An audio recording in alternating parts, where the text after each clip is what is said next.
Greetings everyone, Trick Deck here, master of the cards, and it seems like someone has left me a present. Neat.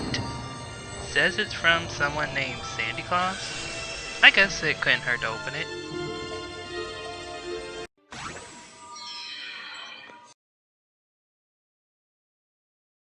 Wow, a Pinkie Pie and Applejack episode!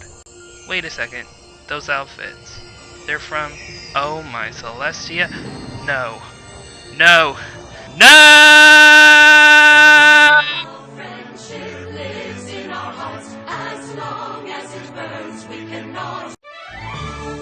Sorry about that, but it just drives me so freaking crazy to see all this Christmas stuff already, and it hasn't even been Halloween yet.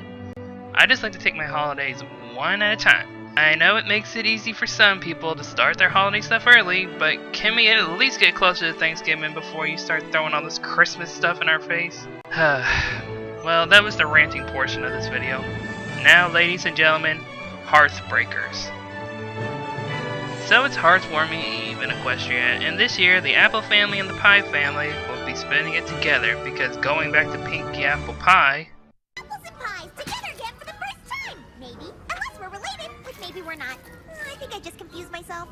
We then get a delicious recap about the history of Hearthwarming and how Equestria was born. What happened to the flag? I don't know. I don't blame you, Pinkie. I love me some gingerbread. You're a monster! Oh, sorry, Gingy. Applejack also explains other traditions including a dinner, placing dolls over a fireplace, raising the equestrian flag, and opening presents. Sounds like the apples and the pies do everything the same way. Of course! We might be related! Hey! I was gonna say that! Stop saying what I'm saying! You stop it first! Both of you stop it. I know this was meant to be a cute moment, but I felt like it had no purpose and a bit annoying. I mean, unless you're gonna do it out of, okay, it's a joke because it's annoying, then go for it. But don't just use chick flick logic where if they say the same thing at the same time, then it's supposed to be funny.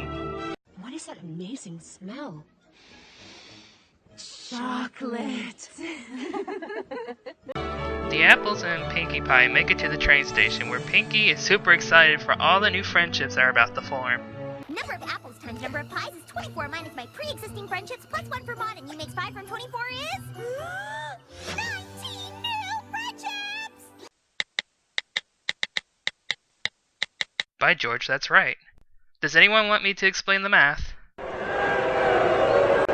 Okay, shut up, you big babies. I do love Applejack's reaction though, a total WTF moment. They are then met at the station by Maud, who is as enthusiastic as ever. I'm so excited to see you, Pinkie Pie. You too, Applejack. I hope you had fun sledding yesterday. How'd you know that? Isn't it obvious? There's specks of extrusive andesite on your hoof. It's a mountain rock. Oh, she's good. No kidding, between Maud's observation skills and Pinkie's sense of smell, they could open their own detective agency. Da-na-na-na-na, Inspector Pinkie, da-na-na-na-na-da-da, Maud 2. Next we reach the Pie family rock farm. And I just love the glowing crystals. It's a nice way to show off the beauty of rocks. We are then introduced to the rest of the Pie family. I am called Igneous Rock Pie, son of Feldspar Granite Pie. Thou shalt know me as Cloudy Quartz. May Providence favor thee well, and to thou comfort our humble homestead bring. Y'all gabbing with words real funny like. What you say them names were? Iggy? And I'm just gonna call you Big Mama Q. Oh, Granny, funny as always. I guess Pinkie's parents are supposed to be some form of Amish, given the way that they speak as well as Igneous's appearance. Next we are introduced to the rather aggressive Limestone Pie. Ma and Pa may own this rock farm, but I keep it running. So in a way, Limestone is basically the Applejack of their farm. I actually would have liked to see them spend time together in the episode, so they could probably bond over a relationship based on the struggle of managing a family-operated farm. You must be... This is Marble Pie, my baby sister who's only a few minutes younger than me, but she'll always be a baby to me, isn't that right? She's basically a combination of Big Mac and Fluttershy. So Pinky and Marble are twins? I never would have guessed. I know Pinky is meant to stand out in her family, to show how opposite she is from them, but don't just make them twins just because. I feel like if you're going to say that they're twins, then give them more similar characteristics so the audience can see, okay, I could get that they are twins. Really, the only thing that they have in common is a bit of a stripe going down their mane and tail. Later, the families come together for a dinner, where they're serving Rock soup. The apples are a bit disappointed because they were expecting what I guess is a traditional hearthwarming dinner. Oh god, look at Limestone Pie in this scene. I mean, she looks like she just poisoned the soup and waiting for Applejack to just croak there at the dinner table. After dinner, they move on to the next tradition, which is sculpting hearthwarming dolls out of rocks, which is different from the stuffed animal-like dolls that we saw at the beginning of the episode. Personally, I like the idea. It looks cute. It's like carving a pumpkin. But I get why Applejack doesn't care for it too much, besides the fact that it's not traditional. Sculpting is a form of art, which requires a special set of skills as well as some form of imagination or creativity, which is totally a Pinkie Pie thing, but Applejack is not so much. Her job and skills are closer to being practical and realistic, so having to sculpt something is just a bit too difficult. The next event is a flag finding mission. We have the Shy team of Big Mac and Marble Pie, then Apple Bloom and Maud. Pa, you're gonna be with Granny Smith. Don't think of it as Team Old. Think of it as Team 3. That's not ageist or anything. Last it's Pinky and AJ. Apparently Limestone hid a stone, and whoever finds the stone gets to put it on top of Holder's Boulder, since they don't have a flagpole and Holder's Boulder is the highest point on the farm. During the hunt, we get some bonding moments between the two families. Big Mac and Marble are just talking up a storm. Yep. Granny Smith asks how Iggy and Big Mama Q met. We were chosen by the pairing stone and betrothed within a fortnight. The choosing stone decreed, thou shalt love one another. And lo, it was so. Hoo-wee, I got to look into this old-fangled choosing stone thing. Do you reckon it knows any apple farming hunks? Indeed so.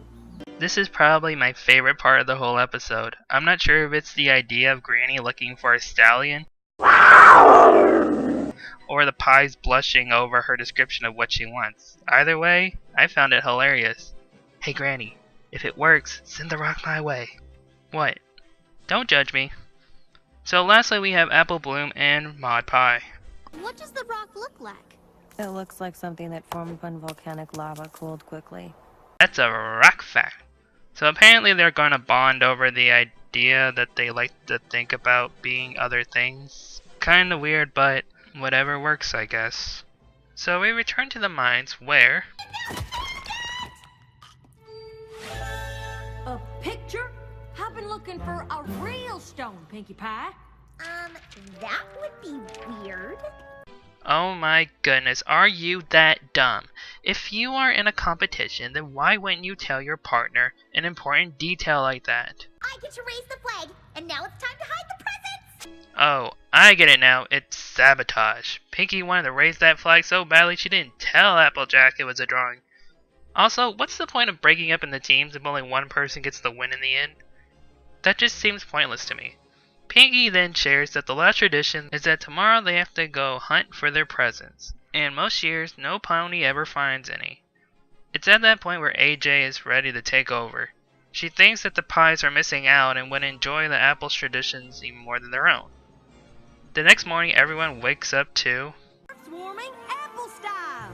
We've been doing everything your way. I thought we could mix it up a bit. Applejack tries to win the pies over with what she's done and has planned, and Pinky tries to support her when... Pinkamena Diane Pie, truly thou do not favor this madness. Oh snap, the full name. As a kid, you know you're in trouble when you get called by your full name. Pinky's just trying to be the peacekeeper though. You shouldn't be mean to her. I bet she feels like she's stuck between a rock and a hard place. It's at this moment you think, what else could possibly go wrong? Excuse me. You planted your pole on a fault line.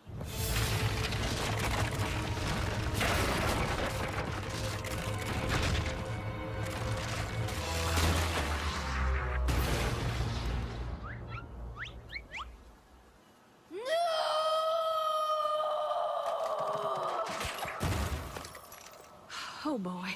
I just had to say something, didn't I? While I think it was inappropriate to yell at Pinkie Pie for trying to keep the peace, I may have an idea why the Pies were so upset. I think that maybe the Pies were, at one time or another, a rather poor family. They may have not had the money to afford a big dinner, dolls, and a flagpole, but made sure their children could have somewhat of a normal heartwarming.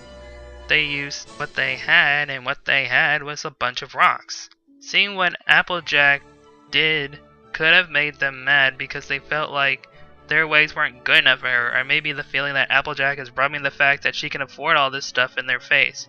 But that's just an idea, probably something straight from a fan fiction, I suppose. So after everything, the Apples decide it's best to hit the road and let the Pies cool down for a while. Haha, pie joke. Applejack and Pinkie Pie are sad because their families couldn't get along. On the train ride, Granny Smith decides that it's story time. You want to know why Holder's boulder's so dang it important? Well, now, their great-great-great-great-great-great-grandfather, Holder Cobblestone, he found that boulder in a dragon's nest, older than time itself. He built the family farm around it, even though it was just an ordinary rock. It's always brought them good luck. Wait, how did she know that? And more importantly, why didn't she tell Applejack sooner? So Applejack realizes that she could have asked about their traditions instead of seeing what's wrong with them or how different they are. The Apples return to the rock farm in order to help move Holder's boulders out of the quarry, where we get the moral of the story. I wasn't trying to take your traditions away. I was trying to share ours. I was so focused on us being one big happy family, I thought we needed the same traditions right away. What I should have done is learn about yours and teach you about ours. And over time, we'd make new traditions together. And it's here where I have a major issue with this episode. It's the moral. I do like the idea where you are supposed to ask about someone's traditions instead of just picking at what you think is weird about it. Okay? I get it. But I don't get how, she said, we teach you about our traditions and we try to learn about yours and then we make traditions together. How come that could have been the story? Instead of just one side or at least one pony having to go through the I don't like this tradition, I don't like this tradition, I don't like this tradition. It could have been each family takes turn doing traditions and the other family may not like what the one tradition is. But eventually they start coming together and liking things because they learn about the backstories of why they do it. And maybe someone putting their own twist on a tradition so they can make it likable for that pony.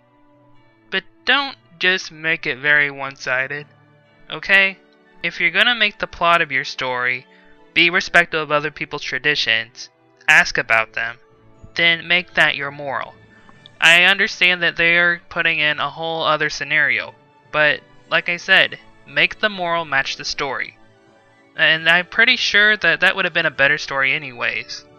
Instead of, like I said, one side, both sides would learn, both sides would come together, everybody would learn something at the end of the day. Instead of the Apple family basically having the Apple family learning this lesson, instead of both families learning this lesson.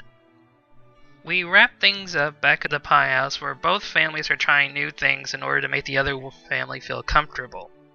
And please, shippers, don't put Marble and Big Mac together. I get that they're both shy and that's kinda cute, but remember, there's a chance that they're still cousins. We're not trying to put incest in here. I'm from the South. We try to break that stereotype as much as possible. And that was Hearthbreakers. Overall, I would give this episode an okay. I didn't hate it, but like I said, I felt like it could have been done better with the moral and the plot. There were a bunch of funny moments that I enjoyed, and I enjoyed learning about the Pie family. But what about you, dear viewer? Did you enjoy the rest of the Pie family?